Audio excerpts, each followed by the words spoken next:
黑人法警巴斯凭借钢铁般的意志和决心，强硬的执法手段名声鹊起，成为死线无人不晓的铁腕法警，令强盗小偷仓皇躲避的煞星。同时，这个名声也让巴斯成了地痞恶霸想要除之而后快的眼中钉、肉中刺，针对他的各种威胁、恐吓手段层出不穷，甚至明目张胆地悬挂尸体和血书与巴斯宣战。此时，这块印第安保留地就成为巴斯新的战场。大家好，欢迎来到露天电影院，我是吉利波。今天继续讲黄石系列最新剧集《执法者巴斯·里弗斯》第5集。罪犯们对巴斯的警惕性越来越高，抓捕的难度也越来越大。在知道逃犯吉姆·韦伯的藏身地址后，巴斯找到这个百货商店。比利进店摸清了人数，两人慢慢靠近。门口那只狗忠诚地向主人提醒着每一个靠近的陌生人。巴斯险些中弹。当他成功地靠近房子，向屋里的人大声要求停火，但那些亡命之徒拒绝伏法。困兽之斗往往血腥残忍。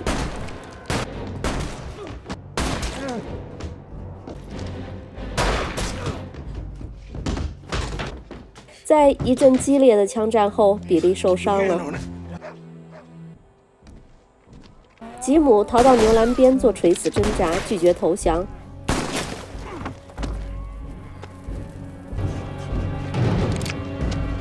最终也被巴斯打死。这场抓捕又以一堆靴子告终。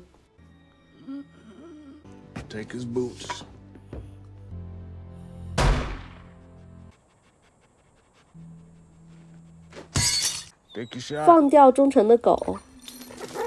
巴斯和比利带着人犯回法庭复命，沿途的路人都忍不住驻足观看这难得一见的景象。帕克法官正在出庭。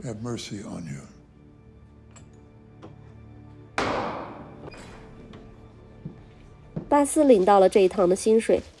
同事们都眼馋地调侃巴斯会让其他法警失业。刚骑上马准备回家，老熟人谢利尔追来，递上帕克法官的指令，要护送一个名叫杰克逊的偷马贼。此人打死了一个德克萨斯州的议员候选人，议员的家族在俄克拉荷马州这边也颇有势力，因此帕克法官指定由巴斯将这个人犯护送到红河边，移交给骑警，送到更靠北的阿托卡去审判。虽然巴斯已经1个多月没回家了，但显然这个命令无法拒绝。镇上即将举行1年1度的嘉年华，全家人都很期待参加，这也是一家人团聚的重要时刻。巴斯刚进门就被女儿拉去欣赏他为嘉年华准备的新裙子。妻子看到丈夫回来，开心不已。夜晚，两人终于可以独处互诉衷肠和思念。巴斯却对自己第2天又要出发护送囚犯的事儿只字未提。第2天清晨，当一家人围坐在桌前吃早饭时，妻子看到比利出现在窗外，这才知道丈夫又要出门了。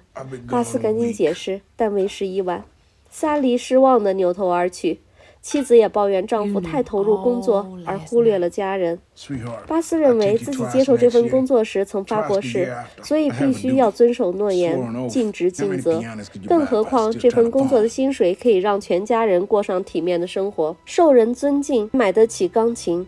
妻子反驳道，结婚时不也发过誓吗？这份工作让巴斯和家人的关系越来越冷漠。别说是钢琴，就算一个乐队也不能抚平失去陪伴的伤害。对巴斯来说，工作和家庭都是责任，都很重要，真的很难选择孰轻孰重。但最终他还是决定选择工作，推门而出，上马与比利离开。珍妮告诉女儿，如果她想去嘉年华，自己同意让亚瑟陪她去。女儿大吃一惊，原来妈妈什么都知道。2个年轻人在嘉年华上闲逛，聊得很开心。一个小女孩插队，还出言不逊，被萨莉训斥了几句。亚瑟感到很紧张。埃斯米忽然来访，他告诉珍妮自己在嘉年会上见到了萨莉，并认为珍妮让女儿独自前往嘉年华会很不安全。珍妮不以为然地表示，自己的女儿是个懂事的大姑娘了，不会惹麻烦。艾米丽说自己并不是质疑珍妮的家教，而是外面很不安全。她讲起不久前刚发生的一件事儿，她的朋友前往印第安保留地，约好与印第安人商谈租用土地的事儿，结果突然失联了。他的行李还完好无损地放在旅店，人却从此蒸发了一般，再无痕迹。珍妮觉得好笑，这听起来更像是灵异事件。但埃斯米认真地表示，这是针对黑人的恐怖暴力事件，这让珍妮后背发凉，马上起身就要去嘉年华会接女儿。萨利和亚瑟正在往家走，被半路冒出的4个男孩堵住了，其中一个就是插队小女孩的哥哥。无奈常做家务的萨利太强悍，4个人没几下就被打跑了。亚瑟很担心闯下大祸，萨利认为没什么大不了的，甚至不让亚瑟说出去。珍妮安全地接到了2个年轻人，没有细问便一起回了家。巴斯和比利护送囚犯杰克逊，比利询问他为何要杀人，杰克逊回答说杀了他自己才睡得着觉，这让比利感到此人不可理喻。巴斯却认为每件事都有一个前因后果，也许你无法赞同最后的结果，但也不能用结果来评判一个人的好坏。所以在比利嘲讽杰克逊迟早会被绞死时，巴斯也告诫比利不要表现得像个傻瓜，这让比利一阵担心，害怕巴斯打算撇开自己。巴斯告诉他自己从来没有打算撇开他。乌云密布，一场大雨即将来临，3人马不停蹄地继续往前赶路。杰克逊告诉巴斯自己知道会死，但由黑人送自己上路会感觉很好，因为同为黑人看待世界的角度也是一样的。巴斯马上反驳，一个不尊重生命的人就不可能和自己是一样的。但即便如此，2人却表现得很有共同语言。杰克逊介绍自己也曾参加了南北战争，也见证了解放奴隶宣言的宣读。那时候他认为自己创造了历史，可现在看起来那场战争获胜的只是白人，黑人的命运还是由白人说了算，根本没有什么公平可言。忽然间大雨倾盆，3人寻到一家农户家避雨，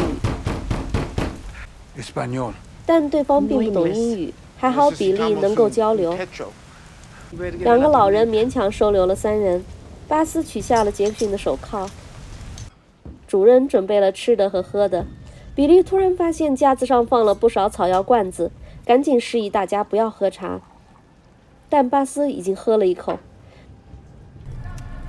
没一会儿，巴斯就感到头晕目眩和幻听，他强装镇定地到屋外查看。杰克逊也跟了出来，他接着说自己的故事。在听到解放奴隶宣言后，他和战友们在德克萨斯州各地传播着黑奴获得自由的消息。当他们来到一个庄园，庄园主内布莱特拥有一支武装部队，他拒绝让杰克逊等人靠近他的庄园，而他的田地里正在焚烧成堆的黑奴尸体，他宁可杀死他们，也不肯给他们自由。10年后，当他退伍回到德克萨斯州，却看到内布莱特正在竞选议员。他宣称要用法律让德克萨斯州回到内战之前的样子，让白人获得绝对的控制权。杰克逊忍无可忍，他想起内布莱特庄园里那堆正在焚烧的黑奴尸体，他不能允许这样的人成为议员，于是杀了他。在这对老夫妻家里，巴斯等人平安无事地度过了一夜。第2天清晨，他留下一些钱作为感谢。杰克逊和比利已经在外面等待了。接下来的路没有多远了。巴斯为杰克逊戴上手铐，无论结果如何，杰克逊都得面对。虽然通过法律去惩罚坏人很困难，但至少可以在保护自己的前提下惩罚坏人。杀人固然快意恩仇，但最后的结果往往是把自己也送上审判席和绞刑架。接下来的路很顺，很快他们就碰到了一个正在露营的奇景。说巧不巧，此人正是巴斯的老熟人，那个打死印第安小男孩的少校。看来杰克逊要面对的厄运比我们想象的要早许多。好的，剧情就介绍到这里。本剧每周更新，现在更新到第5集，我们会追更本剧。喜欢本剧的朋友，请点赞关注，以免错过观看。